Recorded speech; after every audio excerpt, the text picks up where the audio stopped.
Padre Israel, de 61 anos, nasceu em Pernambuco, mas se diz lavrense de coração. Ele foi o idealizador e fundador da Fazenda Senhor Jesus, que desde 1985 cuida, trabalha, ama e recupera pessoas com dependência química. Mesmo com problemas de saúde, ele recebeu nossa equipe. Para falar um pouco então sobre sua vida e contar também sobre sua batalha contra o câncer, que eu converso com o Padre Israel Batista de Carvalho. Oi, Suzy. Boa tarde à TV UFLA, à TV Universitária, a vocês que são sempre amorosos, generosos com a gente, apesar dos furos, né, amanhã, e vocês com paciência estão aqui. Padre Israel mergulhou na sua história de vida, falou dos obstáculos enfrentados para fundar a Fazenda Senhor Jesus, de seu amor a Deus e principalmente sobre a doença. Padre Israel, para a gente começar então essa entrevista de hoje, eu estava lendo que o senhor teve uma infância, né, muito difícil. Então conta pra gente como que foi a infância do senhor.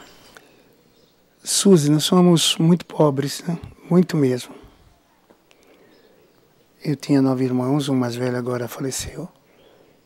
E meu pai veio para São Paulo, e depois nós vimos. E morávamos numa casa bem pequena, bem assim. E sofríamos, né? Como qualquer família pobre, isso não é uma coisa extraordinária. Mas eu vi que tudo nisso havia depois com o tempo, não sei se... havia uma história de Deus na minha vida. Uma é que a compreensão do sofrimento, da luta e nunca desistir. E outra é de a gente acolher a pessoa humana e não ficar olhando para a pessoa, se ela tem ou não, mas também ajudar porque a gente tenha passado por aquilo, né? Por exemplo, vagabundo, não quer trabalhar e as coisas. E minha avó e meu irmão passou por tudo isso. Isso me deu uma compreensão maior do ser humano. Então Deus ia colocando na minha cabeça todas essas coisas. E logo depois, como você já sabe, 21 anos, e a gente sentiu esse chamado de ser sacerdote. Foi aos 21 anos que o senhor fez a primeira comunhão. Sim. Então, isso chega a ser até muito engraçado. O mais engraçado, Suzy, é que eu jogava na congregação mariana. E foi assim porque antes, eu não sei se você lembra, né, da minha idade, tem a primeiro e segundo quadro, né? O segundo momento de jogo. Aí foi num desses intervalos que eu falei assim para o João, olha só como Deus age. O João era o presidente da congregação. Falei, João, eu preciso fazer minha primeira comunhão, estou com 21 anos, não fiz. Aí ele disse assim para mim, tá bom, então você aparece lá na congregação, às 6 horas da manhã, todo domingo, que a gente se prepara para a comunhão. Aí daí começou, veio a primeira comunhão, veio um Deus que me chamava e as dificuldades eram muito grandes. Mas Deus, quando chama, Ele nos ajuda, né? Nos dá força, nos dá apoio. E a gente está aqui agora, nesse trabalho, nessa luta toda. Esse foi o momento que o senhor percebeu que era a hora, então, de consagrar a vida do senhor a Deus? Sim, sinceramente foi. Porque foi uma coisa assim tão espontânea, né? Que eu achei assim, Deus agiu na minha vida tão suave. Porque depois de um futebol, você pedir para fazer a primeira comunhão, né? E depois você se preparar, eu ia todas as 6 horas no domingo, trabalhava, estudava e ia às 6 horas da manhã no domingo para eles me prepararem.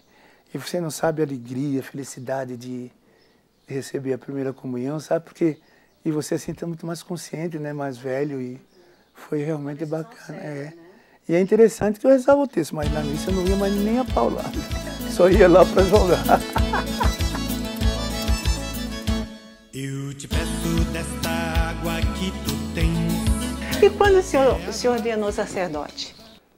Foi uma felicidade imensa, porque a minha mãe é muito pobre, como eu já te falei, eu tinha 3 irmãos mais velhos que eu acima de mim, e os 3 casaram e era eu que tomava conta da casa. E de repente você sair e deixar todos eles, né, sem uma sustentação. Mas é impressionante, Suzy e os ouvintes da UFRA, da TV Universitária. Olha, eu fui para o seminário, nunca faltou mais nada na minha casa. Até o meu irmão dizia assim, olha, você pode ficar por aí que as coisas estão ótimas. Para você ver como Deus age, né? Como Deus é bondoso e generoso. E isso de uma maneira tão natural, tão tranquila. E até hoje, nossa, a comparação que eu vivo hoje, eu vivo nesse quarto aqui, eu penso que eu sou o rei da África. Porque antes o negócio era feio. E o primeiro trabalho do senhor como padre foi aqui em Lavras. Como que foi, Padre Israel? Então, eu vim para não ser professor no Colégio Antigo Colégio Aparecida. Eles pediram que eu ficasse com os alunos, foi daí que nasceu tudo essa história da fazenda. Porque foi no contato com eles, naquela época já, que eu sentia alguma coisa diferente. Eles entravam no banheiro, vinham rindo, então totalmente diferente. Falei, meu Deus, que negócio é esse? E a partir daí eles foram conversando comigo. E depois os pais também vieram, eles estavam sofrendo demais, perdendo tudo, como é o problema do uso, né? E que eles não roubam porque são ladrão, mas roubam para saciar uma vontade de usar. Então eu ficava aconselhando, conversando, eles adquiriram confiança na gente, começou a conversar, eu chamava os pais e percebemos de que isso não estava adiantando muito não. Então foi feita uma proposta de a gente fazer alguma coisa para acolher aqueles que gostariam de sair disso tudo. Aí veio, através do sofrimento dos adolescentes e alguns adultos, foi que surgiu realmente a fazenda. Aí nós começamos lá na Ponte Funil, né? Você deve conhece um pouquinho a história, foi muito difícil. Eu compreendo hoje que Lavras não poderia entender o que se estava fazendo.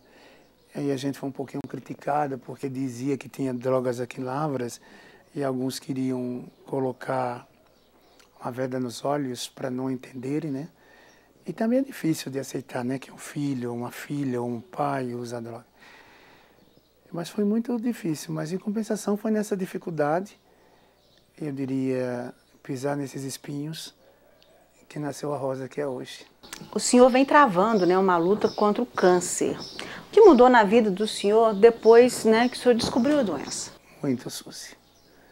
Eu comecei a descobrir que eu não sou salvador da pátria. Eu comecei a descobrir que eu não sou um herói. Eu comecei a descobrir que eu deveria amar mais e servir mais.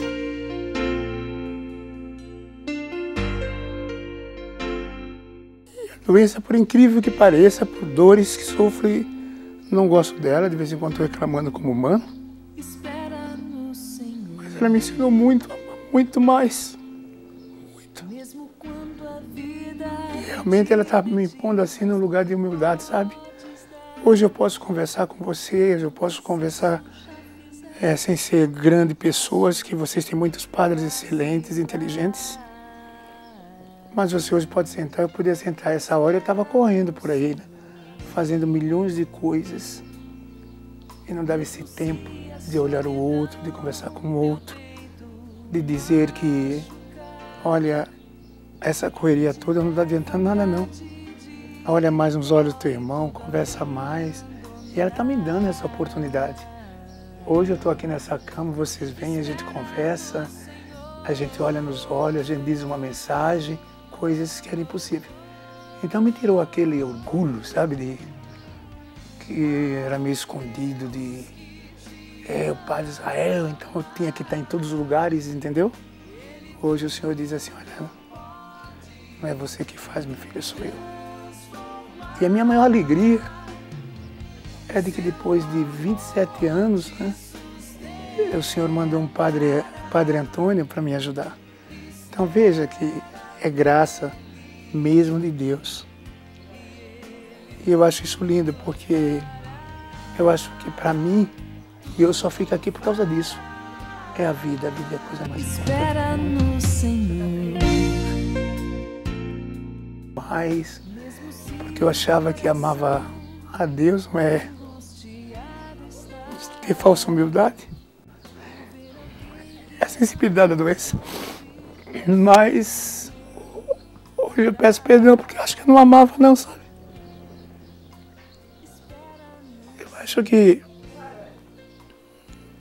Eu não dizer que não amava, mas não era um amor assim de doação, de e assim fazer assim, né? E hoje Deus me ensina e eu fico tão feliz com isso. Eu amo mais o menino, eu dou mais tempo para eles, eu converso mais com eles, mesmo que cansado. Mas o senhor se dedicou tanto e o senhor acha que ainda foi pouco? Eu acho. E às vezes até algumas psicólogas assim não me aceitam porque dizem que a gente tem que pensar em si mesmo. Mas Suzy, a minha opção é essa, entendeu? Não importa que eu me esqueça de mim, ao contrário, quanto mais a gente ama, mais você encontra alegria de viver e forças, né, em Cristo. Agora, o que preocupa o Padre Israel atualmente?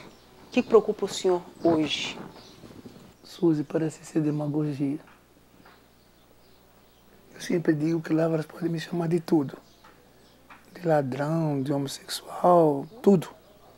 Mas eles nunca podem dizer que eu não lutei pela nossa juventude aqui. O que me preocupa é os adolescentes, tanto meninas como meninos, bebendo na cidade à noite, e que a gente tem um conhecimento muito profundo do que isso pode dar. O que isso pode levar um adolescente. Porque Jesus fala, se sua justiça não for mais do que os mestres da lei, você não entrará no reino de Deus. Então, na minha meditação, eu pensei que Jesus fala assim para a gente, olha, se você exige do seu filho, exija mais um pouco. Não se deixe levar. Seja maior do que os mestres que derrubam eles, que influenciam, que envolvem. Sejam firmes, às vezes precisa ser firme, né? Padre, quem é Deus para o Padre Israel? Eu acho que, eu sempre falo, né? Deus a gente não define. Deus não é uma ideia. Deus é uma pessoa. E Deus a gente vive. Não fala muito não. E nem cria proselitismo com outras religiões, com outras pessoas. Deus é simplesmente amor. Se você vê a Bíblia toda, pode falar de tudo, o resumo é o amor. E Ele é amor. Padre, para a gente terminar essa entrevista, né, quem está nos assistindo em casa, que gostaria de estar aqui com o senhor, mas a gente sabe que por inúmeras razões, né, não podem, e o senhor também, por causa do problema do senhor, não pode estar recebendo muitas visitas. O senhor abriu uma exceção para a gente. Então, que mensagem o senhor, né, gostaria de passar para essas pessoas que estão nos assistindo em casa? A mensagem seria essa: não desistam, não percam a esperança. Se o mundo parece querer derrubar tudo isso, mas que lutem. Não desista diante da doença, não desista diante dos problemas. Não desista diante das circunstâncias que a gente às vezes se depara, mas que abra o seu coração para que Deus esteja muito presente, para que esse amor de Deus possa dar conforto, dar força, né? E a gente tem esperança que é possível a gente viver feliz ainda. Filho do céu. A entrevista nos revelou um Padre Israel humano, guerreiro, sofrido, mas principalmente vitorioso pelo seu amor inabalável e uma fé extraordinária no poder de Deus. A nossa proteção está no nome do Senhor, que fez o céu e a terra. O Senhor esteja convosco, Ele está no meio de nós. Abençoe-o Deus Todo-Poderoso, Pai, Filho e Espírito Santo. Amém. Um beijão para cada um de vocês, né, que assistem a UFLA, que ouvem a UFLA e que participam desses programas. Filho do céu, filho do céu.